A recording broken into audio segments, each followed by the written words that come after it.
du'aayi akkaan bareedduu kan ajriinsii guddaa jechisii xiqqoo du'aayi ergamaa rabbii sallallahu alaihi wasallam salaata subii salaataniin booda kan salaama bahaniin booda kan jedhanudha.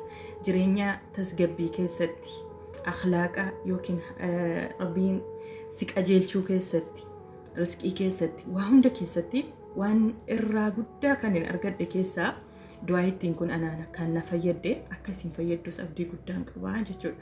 Isin jechisi xiqqoodha garuu akka isin haffastanii yeroo kamuu akka jettanu isiniifan hawwe.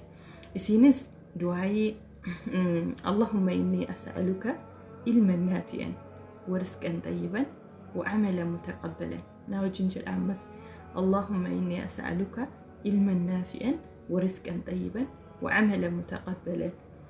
Asirra isiniifan kaa'a akka sirriitti haffastan abdii guddaan qabaa. Isin fayyaddi nama biraatis sheer gootee obboleewwan kee fayyaduun hin raanfatiin ajriin sumaaf gala. Ganama kaatee ergamaa rabbii irratti sallallahu alaihi wasallam yeroo 10 salaawata buusuu hin dagatin. Hamma sala raftus immoo salaawata toon buusin hin rafin.